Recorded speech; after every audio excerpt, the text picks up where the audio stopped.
King FM. Mirador, c'est Barban. Les antivaleurs sous les fourches codines de nos chroniqueurs.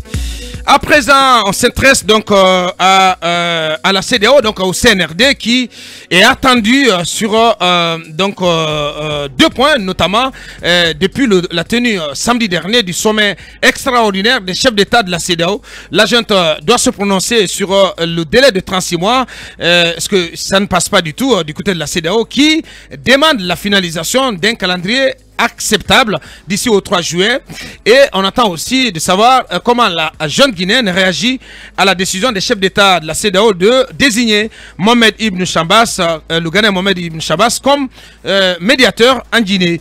Là-dessus, le colonel Amara Camara, ministre secrétaire d'État, secrétaire général de la présidence et porte-parole de la présidence de la République, a été interrogé par nos confrères de France 24. Je propose de suivre un extrait de cette émission, et puis on revient pour continuer le débat. Acceptable ou pas, il faut quand même partir de l'historique de ces 36 mois.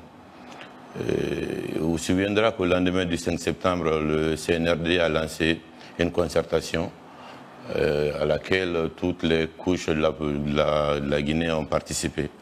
À l'issue, il y a eu les organes de la transition. Et également, un cadre de dialogue et de concertation a été créé. Et les actions clés pouvant sortir de la transition ont été exposées à la classe politique, aux syndicats, en gros aux forces vives de la nation. Ce sont ces composantes de la nation qui sont allées réfléchir à un chronogramme de la transition qui a été soumis, analysé, c'est à l'issue de laquelle la concertation que le chef de l'État a proposé un délai de 39 mois et qui a été soumis au CNT. C'est à l'issue des travaux du CNT que ce chronogramme a été révisé à 36 mois. Et à l'issue de ces 36 mois du CNT, également le CNRD a pris acte de la décision de faire un chronogramme de 36 mois. Donc à l'interne, je peux le dire sans me tromper, que c'est concerté, partagé par toutes les classes de la société guinéenne, et ce n'est pas fortuitement que la date de 36 mois est sortie. C'est une concertation qui a donné ce chronogramme que nous comptons vivement respecter, et pour le faire on a besoin de l'aide et de l'accompagnement non seulement des Guinéens mais de nos partenaires parmi lesquels il y a la CEDEAO. Et Manu, on vient d'entendre le colonel Amara. Je crois que c'est plutôt un temps définitivement qui clôt le débat selon lequel on pourrait peut-être estimer que le CNRD va revenir sur les 36 mois d'ici au 3 juillet. À la durée de la transition. Ouais. Et vous savez, généralement, quand le colonel Amara parle, on n'est pas souvent d'accord. On estime qu'il est sorti du cadre. Mais il faut quand même constater que souvent, ce qu'il dit finit par être réalité. Ouais. Il avait annoncé que le CNT allait finaliser, ou plutôt se prononcer sur la durée de la transition. Il y a eu levée de boucliers, mais on a vu ce que ça a donné. Aujourd'hui, il nous fait comprendre, en tout cas à la communauté internationale, que les 36 mois, le CNRD compte vivement les respecter. Ça veut dire que nous sommes dans un cadre aujourd'hui où peut-être le CNRD peut jouer au dilatoire jusqu'à la fin de la transition, parce que quand même, nous avons affaire à des régimes militaires très stratèges. Ouais. On n'a pas affaire à des régimes militaires qu'on a connus dans les années 90. Il faut peut-être que les gens essaient un peu de tenir compte de ces détails-là. De cette évolution. Ouais. Vous voyez le cas malien, par exemple, le colonel Assimi Goïta s'est donné 5 ans. Il y a eu levé de boucliers, ça a crié partout. Ouais. On l'a mis pression dessus. Aujourd'hui, il revient à 24. Mais quand vous ajoutez les 24 mois à sa prise de pouvoir, vous vous rendez compte que le colonel, en réalité, il a eu ses 5 ans. Ah, mais absolument. Alors, en Guinée, on est en train d'aller vers cela. On va vous dire 36 mois, vous allez retarder le processus, vous allez vous embourber dans des négociations avec la junte pour ramener le chronogramme. Pendant ce temps, le calendrier ne s'arrête pas. Ouais. Le jour où le cadran continue de tourner. Ça continue. Ouais. Le jour où on s'entendra sur une transition de 18 mois, par exemple, mais ajoutez cela à ce qui est déjà passé, vous vous rendez compte qu'il a déjà eu ce qu'il voulait en réalité. Ouais. Donc, je crois que le colonel Amara vient de donner. Mais quand il dit que le 36 mois c'est concerté et qu'à l'interne c'est partagé, on peut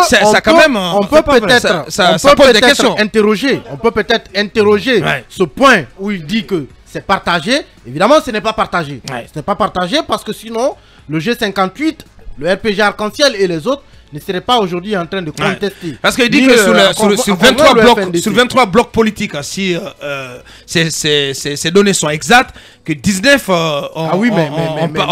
vous ne pouvez ont pas, validé, par exemple, ont validé ce chronogramme. On ne peut pas, par exemple, comparer un bloc politique qui pèse 80 kilos à un bloc politique qui pèse 5 kilos. Ouais. C'est vrai sur le nombre. Sur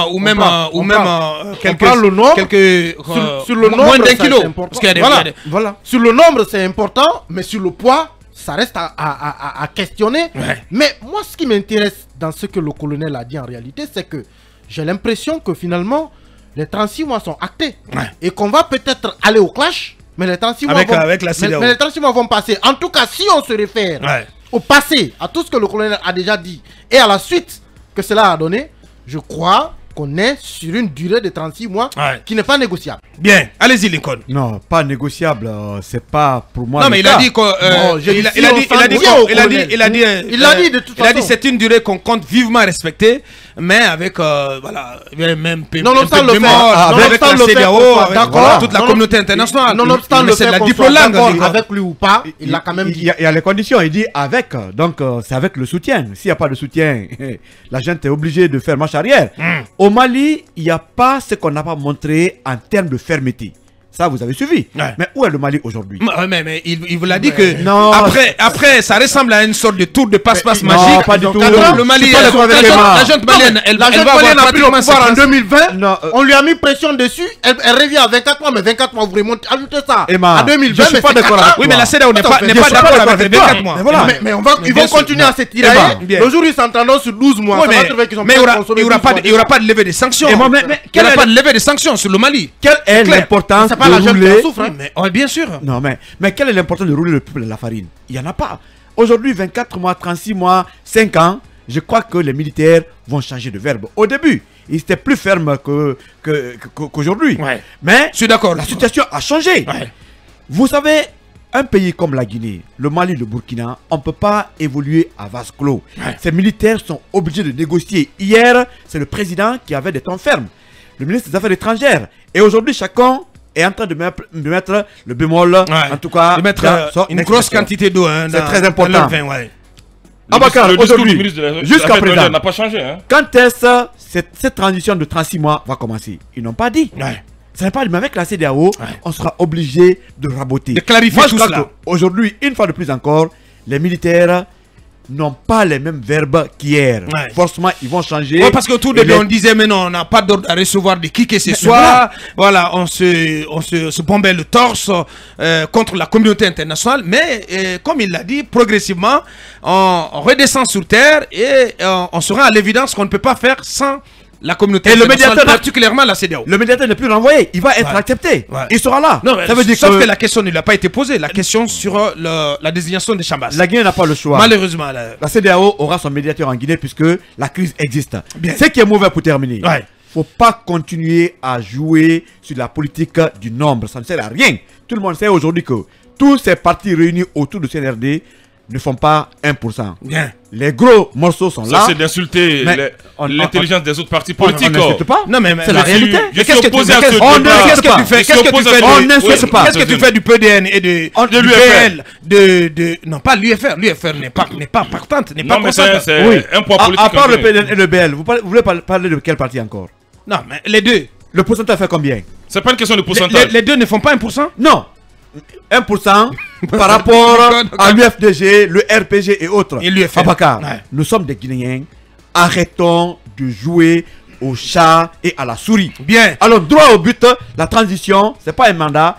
Nos autorités doivent penser à la Guinée. Merci. Allez-y, Mohamed Kaba. Oui, je vais rebondir sur la dernière phrase. Oui, la transition n'est pas un mandat, mais nous souhaitons que ce soit la dernière transition en République de Guinée. J'ai tout le temps dit ici, lorsqu'un canevas de dialogue est ouvert, il faut vous engouffrer dans ce canevas de dialogue pour pouvoir poser le débat sur la table. Sauf que le format, il n'est pas approprié pour tout le monde. Le format, il est approprié, c'est seulement on refuse d'aller sur la table de négociation. Bien, Mohamed. Je vais vous dire quelque chose. Oui. Tant que Cellou Dalein Diallo, Sidya Touré sont à l'étranger, ce sont des dangers pour la transition guinéenne. À distance, quand je dis danger, comprenez 60 périodes, à distance, ils peuvent influencer la communauté internationale avec le lobbying pour ébranler la transition guinéenne. Ça, c'est un fait.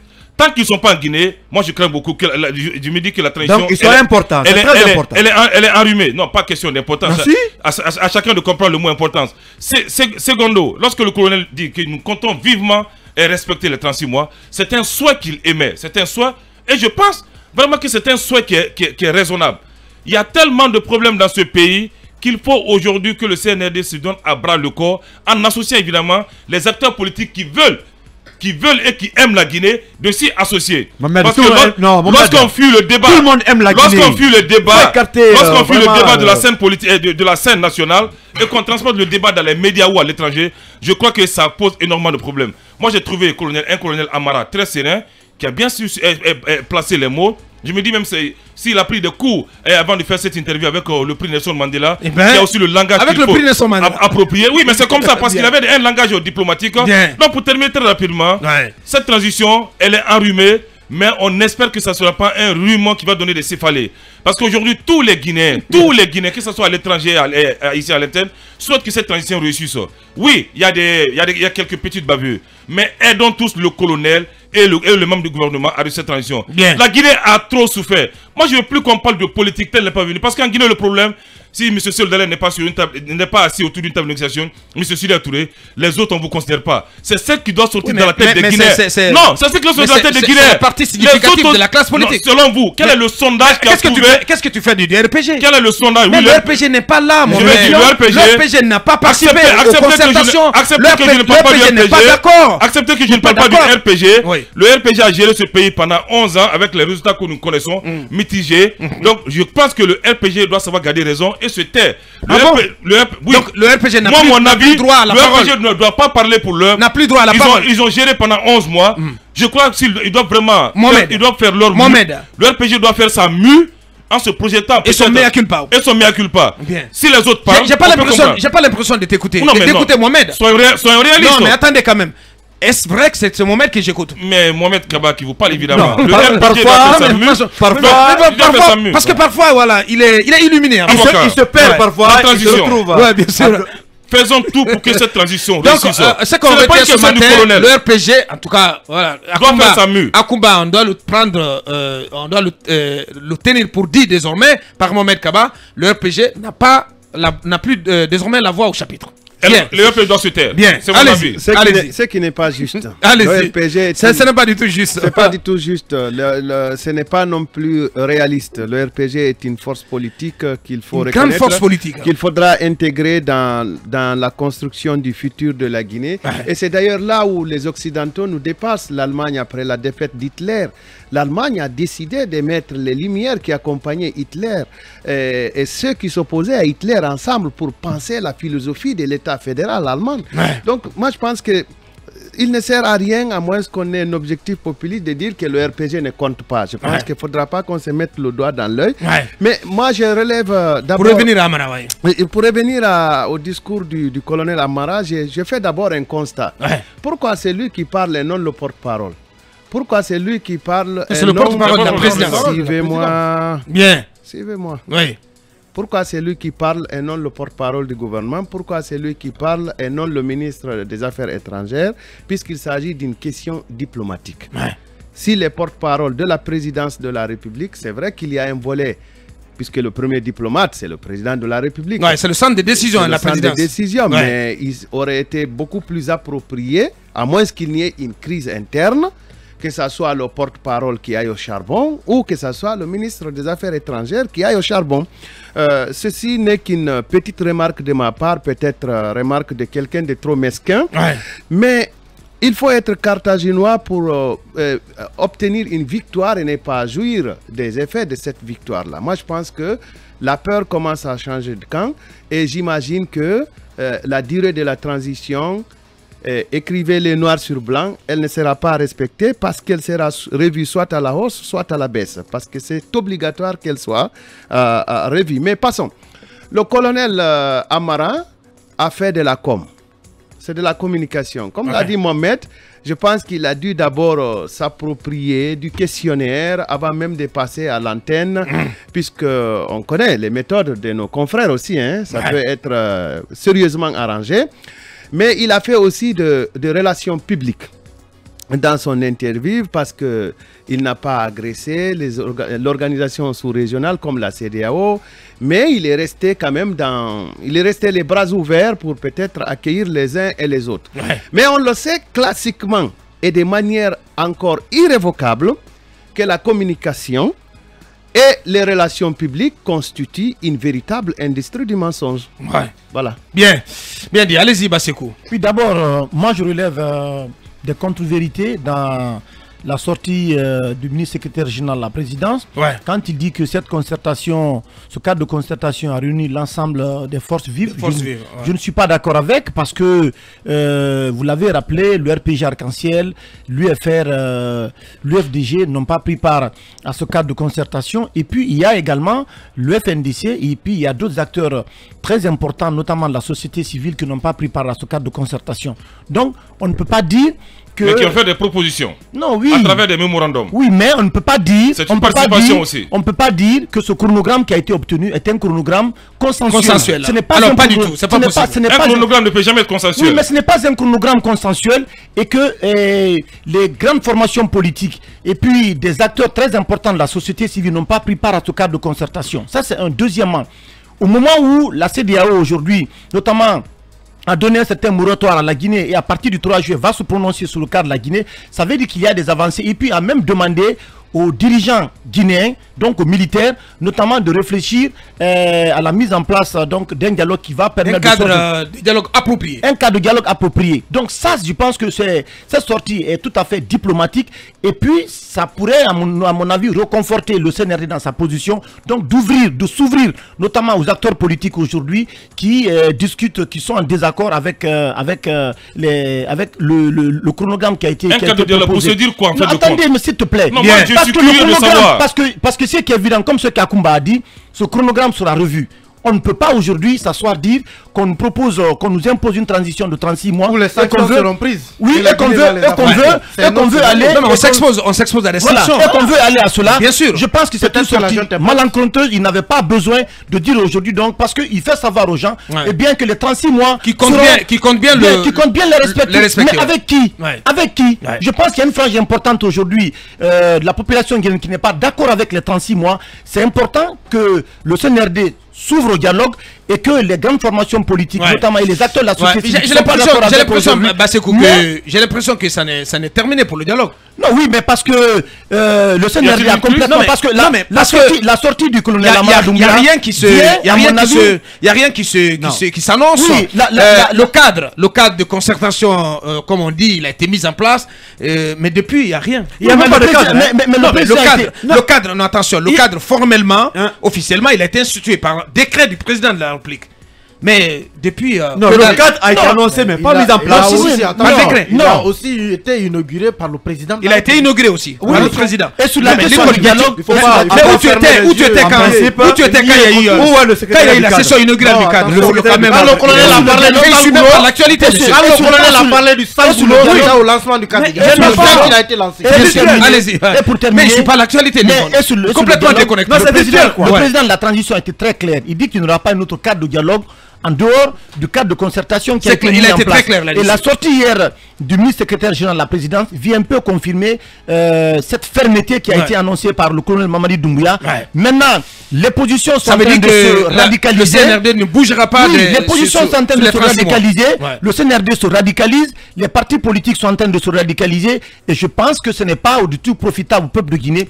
Parce qu'il faut être à l'écoute aujourd'hui, notamment de ce peuple-là. Comme Mohamed l'a dit, on a tant souffert. Je pense qu'on devrait mettre les moyens qu'il faut pour notamment aller à un dialogue consensuel. Il faut que chacun... vraiment cette transition-là soit vraiment... Non, oui, mais aujourd'hui, mais tel que la situation était en train de se dessiner sur place, moi je... Le climat est délétère. Le climat est délétère. Et ce qui est évident, c'est que cette transition-là, ce que je veux dire, ce chronogramme-là sera révisé. Merci. Abakar, juste un petit mot. Oui. Vous parlez du cadre. Il était prévu que les rencontres soient mensuelles. Depuis la première rencontre. Justement, c'est ce que j'ai dit. Mais il n'y a rien. Mais c'est pourquoi j'ai dit que le cadre n'existe pas. Oui, mais je te comprends mieux maintenant. Parce qu'en principe, un secrétaire général devrait piloter ce cadre. Effectivement. Ça n'a pas été mis en place. Donc c'était un cadre virtuel, juste sortir un délai de la transition. Et depuis, au revoir, de toute évidence, si on observe bien l'action du gouvernement BA, elle est beaucoup plus tournée vers les questions de développement que les questions, l'agenda de la transition. Je ne sais pas si je me trompe. BA vous a dit qu'il dirigera un gouvernement délivrable, bien sûr. C'est ce qu'il a dit, non? Oui. Après sa nomination. Mais l'essentiel de transition, c'est le processus électoral. Oui, mais au terme duquel ça dépend des transitions. C'est le bout par lequel on sort de la transition. Ne soyons pas pressés. Ça dépend des transitions. Les acteurs politiques sont pressés. Ouh là là, Mohamed. Mais franchement, allez. Ça dépend des transitions et des objectifs que se sont fixés leurs acteurs. Bien. En 30 secondes, Ouri va accepter que j'ai 30 secondes juste. Bien. Nos acteurs politiques sont vraiment pressés. C'est la course à la présidence, c'est ça. Mais acceptons au moins qu'on pose les bases du futur président qui va venir. Bien. On veut seulement aller aux élections, que tel le président, les mêmes habitudes vont revenir, la corruption, le clientélisme, le népotisme, et on va s'asseoir ici, on n'aura que nos yeux pour pleurer. Il n'y en a pas aujourd'hui. Et on va regretter le colonel Moadi Doumbouya. Donc ça je vous dis. Donc si on t'écoute bien, il n'y a pas de Guinée incapable. Les élections n'ont rien réglé. Mais laissez-moi te poser la question. Il n'y a pas de Guinée capable de tenir bien ce pays et de le mettre sur les rails du développement que le CNRD. Il y a des Guinéens capables. Ouais. Mais acceptez que ces mêmes Guinéens. Il y a des Guinéens capables. Ces mêmes Guinéens aussi avaient accepté. Je te dis, Mohamed, je te mets au défi. Moi, je suis capable. Mais je suis capable. Je vous ai même dit. Non, mais comme tant d'autres Guinéens, Mohamed, qui peuvent vraiment changer ce pays. Mais arrêtez ça. Mais nous sommes dans un processus de changement. La Guinée ne se limite pas à ce CNRD. Nous sommes dans un processus de changement. Vous pensez que... Mais les élections n'ont rien apporté à la Guinée. Vous savez, à chaque fois qu'on parle d'élections, ce sont des problèmes. À qui la faute? Si vous voulez que c'est le revers de la médaille toujours, continuons. Mais moi, je pense que je veux qu'on organise, mais qu'on pose d'abord les bases. Non, mais la politique d'organisation, c'est la même chose. Allez-y. L'objectif de la transition, c'est le retour à l'ordre constitutionnel, mais avec de la manière. C'est clair. Bien, allez-y, Mamadouri. Continuons avec la parole. On va se tromper dans ce pays. Bien. Je peux? Oui, mais ne crois pas qu'après le CNRD, c'est le déluge, s'il te plaît, monsieur. Allez. Bon, écoutez. Souvenons-nous qu'à un moment donné, la junte guinéenne et les celles maliennes ont voulu mettre en place une sorte de jointe venture pour résister à la CEDEAO, pour résister aux sanctions de la CEDEAO. Ouais. Maintenant, regardez là où le Mali en est aujourd'hui. Vous avez parlé tout à l'heure de 5 ans que Goïta et son premier ministre bavard ont voulu brandir. 5 ans. Oui, il déteste les Choguel. Ce monsieur Choguel, c'est lui qui a mis le Mali dans cette merde. Absolument. Parce qu'il a englué Goïta dans un tourbillon de nationalisme. Attention. Ça peut être l'inverse. J'ai écouté. N'oubliez pas que le colonel Maïga a écouté la première transition. Emmanuel, s'il te plaît. Celui qui mène là-bas, c'est Maïga. Emmanuel, s'il te plaît. Bien. S'il te plaît, j'ai écouté ce monsieur depuis le fameux M5, R quoi, je ne sais quoi. Il est même contesté là-bas aussi. Dans un premier temps, ils étaient contre cette junte-là. Il a bousculé, il l'a critiqué, jusqu'à ce qu'on les a intégrés à la transition, lui en le nommant Premier ministre. Et depuis, sa seule cible, c'était la France. Même quand il n'a pas déjeuné, c'est la France. Quand il a un mal de tête, c'est la France. Et c'est comme ça qu'il a envoyé ce monsieur dans toutes ces erreurs-là. Je pense qu'il doit le mettre dehors. Après avoir pris ce chronogramme pour 2 ans, ils auraient dû le mettre dehors tout de suite. Je parle du Mali parce qu'en réalité, on a l'impression que les deux juntes sont devenues des jumelles et s'inspirent l'une de l'autre. Et à l'arrivée de la junte burkinabé, ils ont voulu l'intégrer elle aussi et former un triangle. Ouais, sauf que Namibia, c'est un monsieur qui a la tête sur les épaules. Ouais. Cet article sur le Mali qui parle d'une économie qui vacille. Ouais.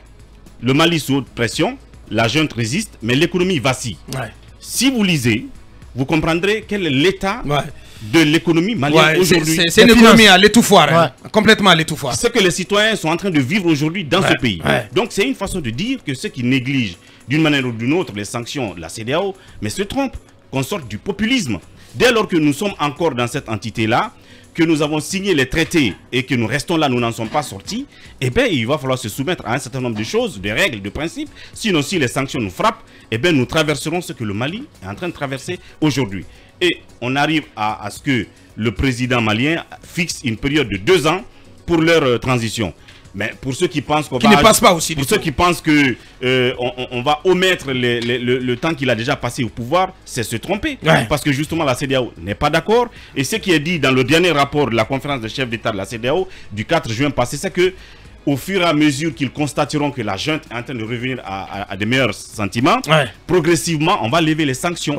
Et c'est pour cela que les sanctions c'est conditionné à cela. Donc le 3 juin, le 3 juillet à venir, s'il ne rabote pas encore les 2 ans, c'est qu'il n'y aura pas de levée des sanctions et l'économie va de plus en plus vers une sorte de banqueroute. Mais sincèrement, Ouli, moi j'apprécie bien la démarche de la CEDEAO. Si vous observez bien, c'est une démarche graduée, mais qui aussi laisse du temps aux différentes juntes de rectifier les tirs au fur et à mesure.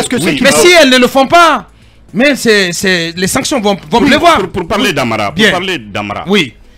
D'abord, je suis d'accord avec Akumba, la posture, c'est normal. Maintenant, on n'est pas dans une sorte d'arrogance, de rapport de force, de défiance. Je ne sais pas qui lui a conseillé, mais c'est déjà bon, cette posture. Maintenant, si on fact-check son discours, quand il dit qu'il y a eu concertation, consultation, avec pratiquement l'ensemble des forces, oui, on est d'accord qu'au début, on a consulté puisque tout le monde s'est amené au palais là-bas. On les a concertés, les gens ont fait des mémos, oui. Et dans ces mémos, les gens ont proposé des durées. Ils ont mis ça de côté. Maintenant, est-ce qu'à la fin du processus, le résultat est partagé? Quand il dit à la fin que c'est partagé et qu'il ne se trompe pas sur ce qu'il dit, cela n'est pas la réalité. J'ai pas envie de dire que c'est faux, mais si vous confrontez le discours à la réalité, c'est pas exact. Ce n'est pas partagé du tout. Mais dans le même temps, même quand il dit qu'il compte, parce que cela est la volonté, et comme il a dit, toutes les classes politiques et sociales, qu'il compte respecter ça, ça reste une sorte de perspective pour moi. De ma compréhension, ce n'est pas une sorte de volonté. Ce n'est pas une fixation. Nous comptons respecter. C'est une volonté que nous voulons respecter parce que nous estimons que c'est partagé à l'interne. Mais ça ne veut pas dire peut-être que c'est une position figée. Mais pour que cela ne soit pas une position figée, il va falloir faire peut-être comme Goïta, être prédisposé à discuter. Donc dès lors que le président de la transition prenne la parole, pour finalement fixer un délai en le rabotant. Parce que des sources nous disent que ça pourrait être fait, mais bon, attendons de voir. Parce que de toutes les façons, il nous a été dit que c'est lui qui doit, si vous voulez, promulguer en quelque sorte ce qui a été proposé par le CNT. En promulguant, est-ce qu'il va tenir compte des réalités et raboter davantage pour faire comme le Mali? C'est ce qui est attendu désormais. Mais s'il ne se bouge pas... Ce qu'il va fixer par le délai de la transition en Guinée par décret, comme l'a fait son jumeau. Maintenant, s'il ne le fait pas d'ici le 3, ben c'est sûr que les sanctions vont tomber. Et en parlant de sanctions, Abakar, moi je ne suis pas économiste, mais j'entends des gens et certains confrères au Mali qui veulent conseiller à Doumbouya de faire comme eux, en disant non, si la Guinée ne fait rien, elle peut résister aux sanctions de la CEDEAO plus que le Mali, parce que le Mali est dans l'UEMOA et que les sanctions de l'UEMOA font des effets, fait des effets pervers sur l'économie. La Guinée a sa monnaie, elle a une façade maritime, elle peut s'en sortir. Est-ce que c'est des discours qui passent? On a une façade maritime. Ça reste à vérifier. Les économistes défendent aussi cela. Il y en a qui défendent. Oui, mais ça reste à vérifier. On va voir le sens unique. Au même moment, peut-être Akumba va travailler là-dessus.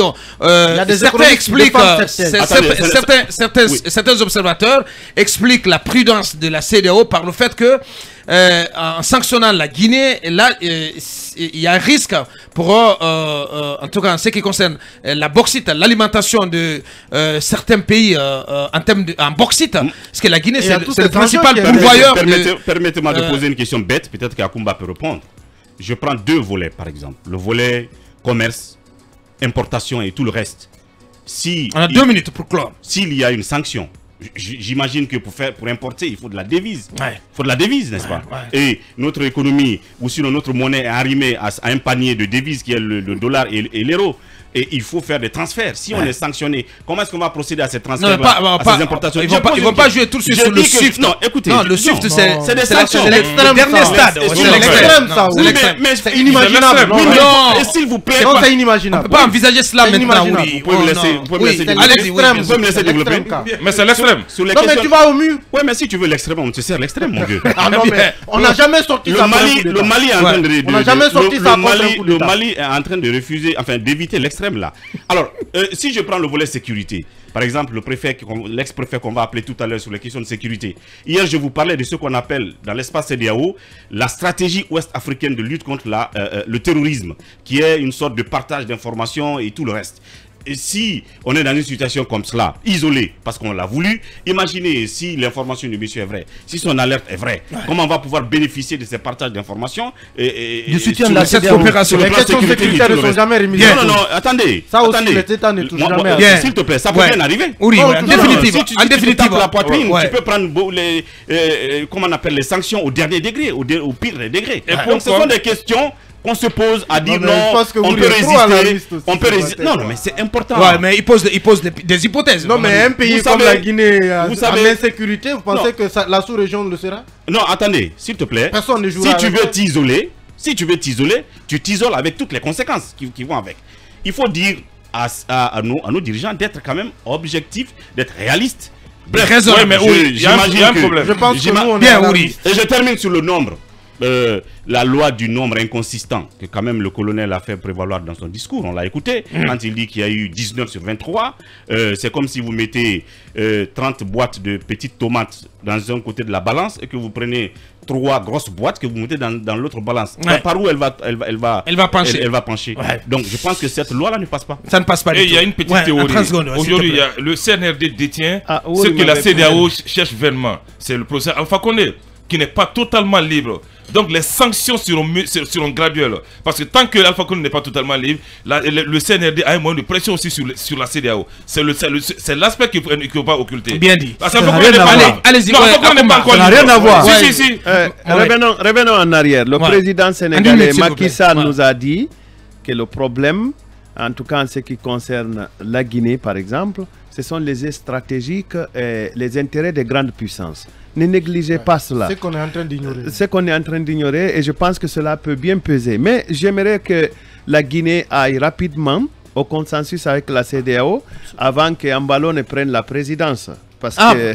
Oui, j'ai dit avant qu'Ambalo ne prenne la présidence de la CEDEAO. Je pense qu'on a beaucoup plus intérêt à discuter sereinement avec Nana Akufo-Addo et bénéficier du soutien, en tout cas jusqu'à présent, je le présume, de Alassane Ouattara, en attendant qu'il ne prenne conscience que son poulain en Guinée est en train d'être persécuté. Son poulain, vous le connaissez, c'est Sidi Touré, et qu'on aille vite, probablement, d'ici que Boari ne change de veste, parce que vous savez, c'est un vieux qui se déplace rarement, mais il me semble que cette fois-ci, il s'est efforcé pour faire le déplacement, et j'ai appris qu'il a été difficile de le calmer, vrai ou faux, je n'en sais absolument rien. Je pense qu'on a intérêt... Oui, on a intérêt à aller rapidement, parce que dans la sous-région, dans la Manoriva Union même, notre seul soutien, de mon point de vue, c'est la Sierra Leone. Non, c'est Alassane Ouattara, pas la Sierra Leone. La Sierra Leone joue parce que même pour sortir, aller à l'extérieur, la Sierra Leone est obligée de venir jusqu'ici. En tout cas, sauf si la compagnie française Air France a réalisé à ouvrir une ligne directe sur Freetown bientôt. Sinon, vous comprendrez que la Sierra Leone cherche son indépendance vis-à-vis de la Guinée. Je vais rapidement. On a appris que les tenants d'une ligne dure vis-à-vis de la Guinée. Il y a le Sénégal. Oui, le Sénégal, la Gambie, mais aussi le Niger. Oui. N'oubliez pas la Guinée-Bissau. N'oubliez pas tenant d'une ligne dure vis-à-vis du Burkina et de la Guinée. Alors sur la question ils peuvent compter sur le Togolais en attendant, mais c'est si celui-ci aussi s'assure que le sort de Tibou est bien scellé et le sort d'autres aussi, les anciens dignitaires, est bien scellé. Maintenant, je termine sur la question éminemment stratégique.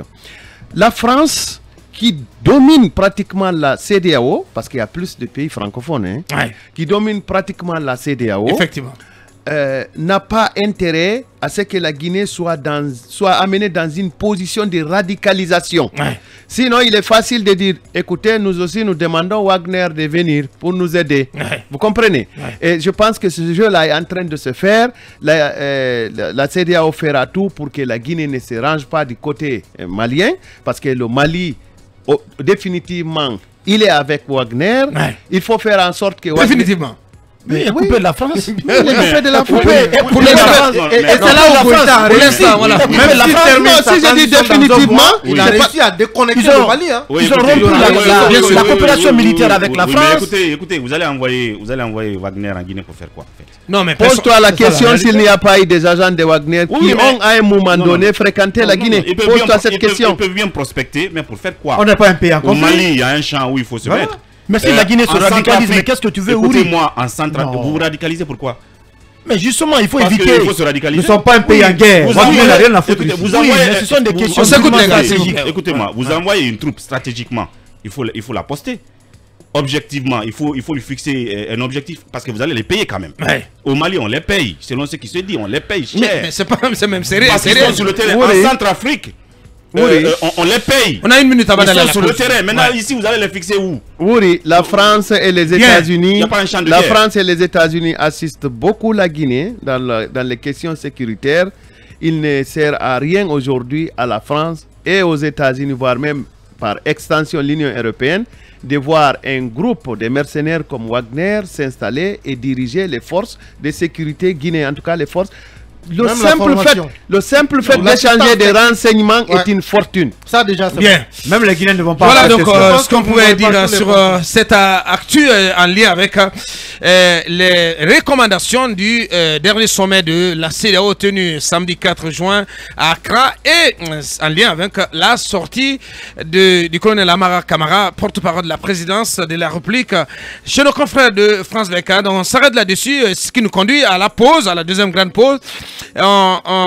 Pour nos conseils achats, on revient pour continuer cette émission, cette fois-ci pour évoquer ces soubresauts qui ont donc marqué l'arrivée d'une délégation de l'UFDG à Gawal chez Gorga Soussay, récemment exclu des rangs de l'UFDG. Et un peu plus tard, nous recevrons nos invités en provenance de DSD Guinée. On revient dans quelques minutes.